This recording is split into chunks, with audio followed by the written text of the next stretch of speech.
The Arcana Iris Sacra by Tina Gong. I want to do a deck review of this today here at Word with Twist Tarot. I saw this on a YouTube channel where the guy was using these cards and I just fell in love with them. I thought they're just fabulous, actually.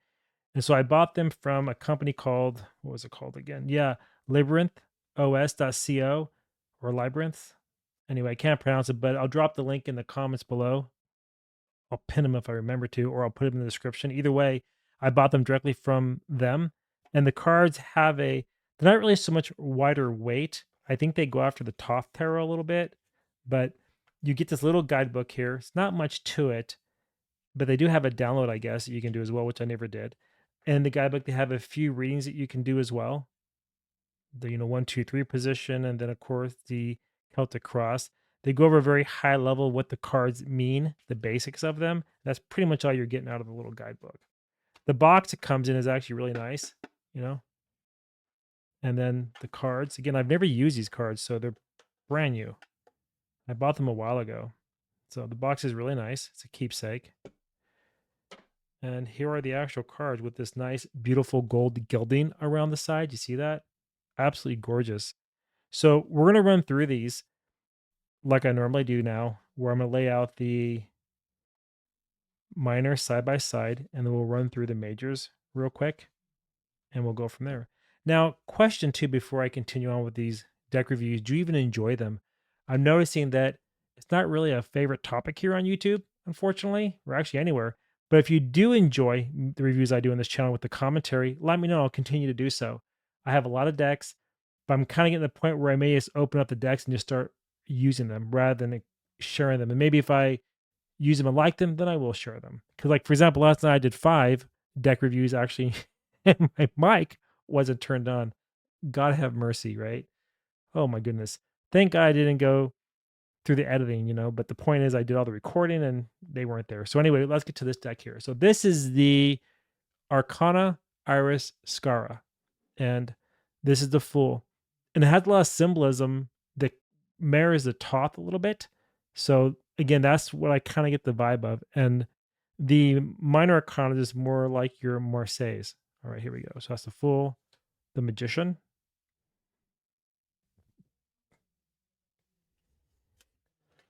the Priestess,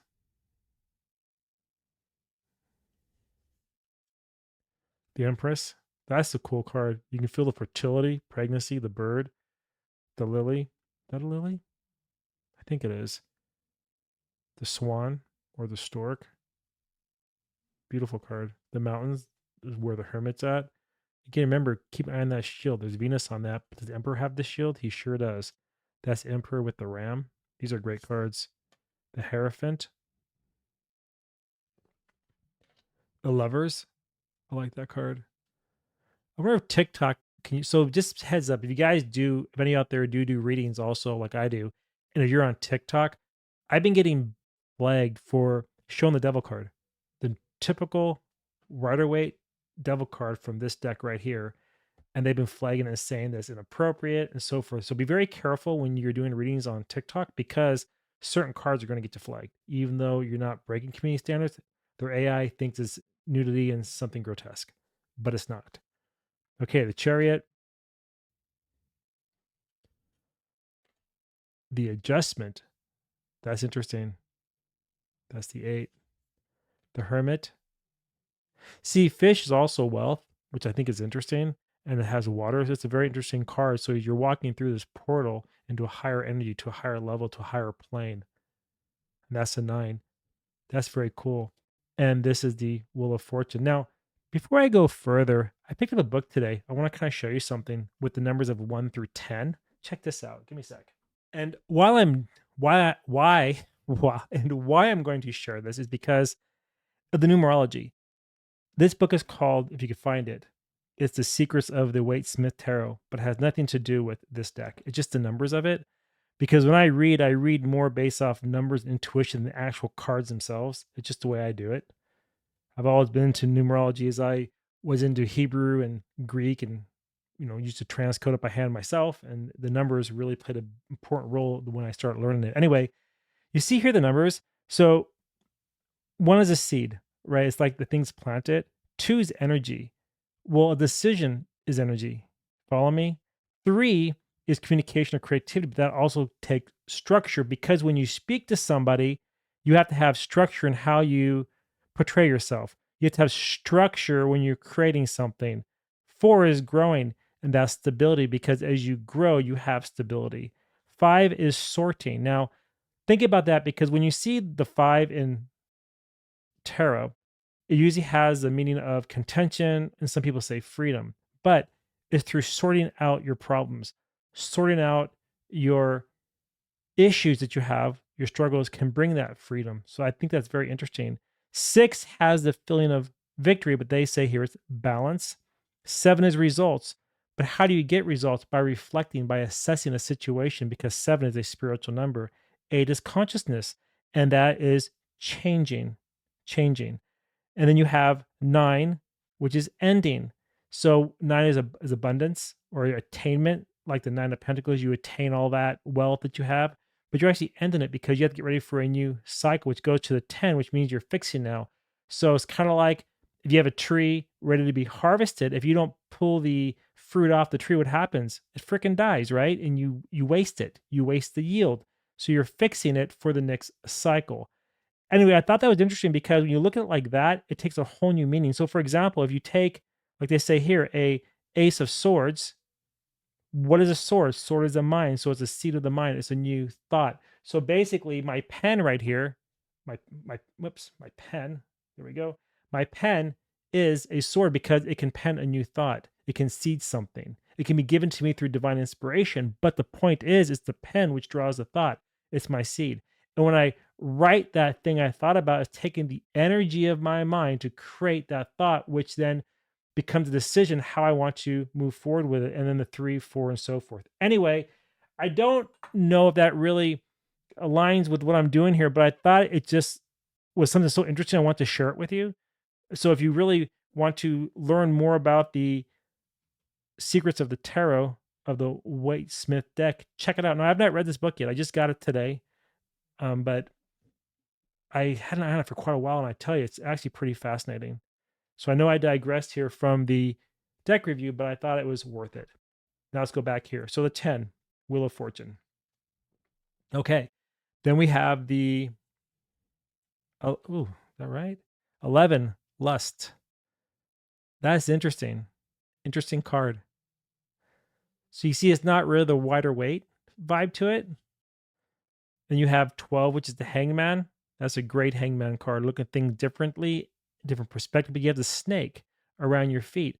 It almost reminds me a little bit of how the snake is blocking you from reaching the heaven, right? Reaching the next level of vibration because your feet now is pointing towards the air and your head's now at the earth. So you're looking at things differently so you can rise to the next vibration of life. Death is the 13. A transformations to occur. 14 is art. Interesting. 15 is the devil. 16 is the tower. Complete different vibe than what we're accustomed to with the other decks. 17 is the star. A little bit of hope there. You can feel that. The universe opening up, the waves coming in. Are those roses or something like that? I'm not sure. But you can feel that energy in that card. The moon, a little bit of fear. You see, it reminds me of Moses, actually. You kind of how it splits the Red Sea. Very interesting. I just picked up on that just now for the first time looking at this card. And you have that little bit of fear. You have to trust your intuition. You have to trust the universe in order to guide you through the rough water, through the way. And you have the 2, I think they're wolves howling, which is the animal nature of man. That's an interesting representation. The sun, okay, 2 angels, happy card. And then you have the Aeon. Well, that's usually the judgment card, right? That's 20. And then you have the world, which is the universe, the 21. So that's the major arcana. Now we're going to go ahead and just run through the minors. And I'm going to lay them out side by side versus one at a time, just so we can kind of see them and how they relate to one another. Okay, so we have the wands, chalices. Now remember too that the majors are really your soul spiritual cards, where the minors is more of the day-to-day task and your mind and your emotions and your ambitions and things that you materialize on the earth, which you manifest. Okay, so now we'll get started here with the Ace of Disc.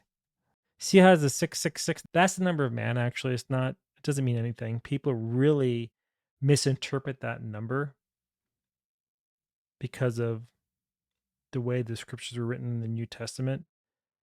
But again, it's not a demonic number by any means at all. That is a fallacy and a complete lie, and it's quite frustrating. Then you have the Ace of Swords. You have the Ace of Cups. That's a very beautiful card. And the Ace of Wands. You can feel the ambition of that card, the new drives and desires, and so forth to go forward. Interesting. Okay.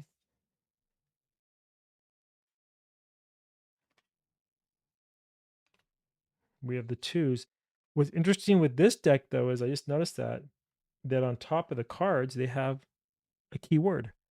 So the wands is around dominion. Aries, see that? Also tells you the zodiac symbol, right? That has Cancer, so forth. Very interesting. The planets as well. So change is the disc. Peace is the two of swords. You got to find peace.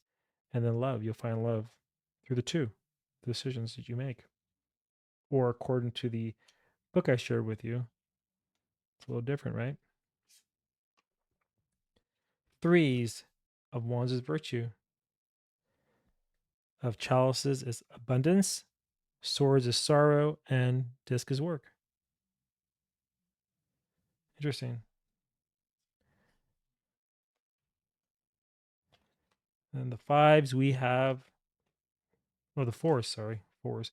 We have completion, luxury on the cups, truce on the swords. Interesting. And then power with the disc. Remember, the four of coins, four of pentacles is usually around greed, but here it's around power. The five, strife. The five of chalices is disappointment. Swords is defeat. Yep. And then worry is the five of disc. The six is victory in the wands position, pleasure in the cups, science in the swords, again, the mind, learn how to do things, and success in the pentacles. 7, we have valor for the wands. Interesting. Debauchery for the 7 of cups. Too many decisions. Futility for the 7 of swords. And then we have failure in the 7 of pentacles or disc. Swiftiness for the 8 of wands. That's the card where all the staffs are going one direction. So swift is fast movement. Love could be quick. Passion could be quick. Creative energy could be quick because that's your fire. So it's very fast moving. The 8 of cups is indolence. Interesting. The 8 of swords is indifference. No, sorry, interference. The 8 of swords is interference. And then the 8 of disc is prudence. Do you enjoy this deck? Are you liking it? I like this deck. I think it's kind of cool. Has a really nice vibe to it. I'm gonna have to really sit and study it though for a bit before I could read with it. I want to really get more in tune to the symbology, the symbols within the deck, and have a little better understanding. I'm picking up on some of the cards, not all of them, so I'm not going to do a read today on this. I'm just going to share them, and that will be it. Now we have the 9 of wands is strength. Okay. 9 of cups is happiness. That makes a lot of sense because you're attaining, right? You're attaining your creative passion. You're attaining your emotional well-being, which is happiness. You're attaining the swords of cruelness because your mind has been so overburdened by things. So it's a little bit of cruelty coming at you because excess of anything is not good, right? You need everything to be balanced, temperance in moderation. Then we have the 9, which is all around gain. Okay, I can definitely feel that card. And then the 10, before we move into the core cards, we're going to look at the last number card. 10 is oppression of the sword of the wands. I saw the swords there. That's why I said that, but it's the wands, which is oppression. You're locked in because you know why you're trying to do it yourself all the time. You gotta let go and let others help you. So it is oppression. The 10 of Cups is all around satiety, and that means fullness or being sufficient as something. Okay. Then the 10 of Swords is around ruin. Swords broken. That's an interesting representation of that card. And then the 10 of Disc is around wealth. You achieve everything. Now we're going to go into the court cards. Okay, so we have the Prince says, which is your page. So this deck's a little different, okay? There's no keywords on these. It's just, it is what it is. That young energy, but it shows earth, water, air, and earth. What? Oh, fire, earth, earth, fire, earth, water, earth, air, earth, and earth. Interesting. Okay, so it's showing you that energy that this card has: earth and fire, earth and water, earth and air, mind, earth and earth. The things are materialized. The Prince, which would be your knight, air, fire, air, water, which is not right because all knights are fire. So this is interesting here. Air, air. Okay. And then air and earth. The butterflies are a representation of transformation. You have the lion, their energy, snake. I'm not too sure what that means here on this card. Protect the emotions, maybe. And then here, interesting. Okay. So the next one is the Queen of Wands, water, fire. The Queen of Cups, water, water, highly emotional. Huh. The Swords is water, air. Don't mess with her. Deadly. Very, can be very manipulative or very at peace, but has full logic of any situation. Then you have the Queen of Disc, water, earth. Okay. And lastly would be the King.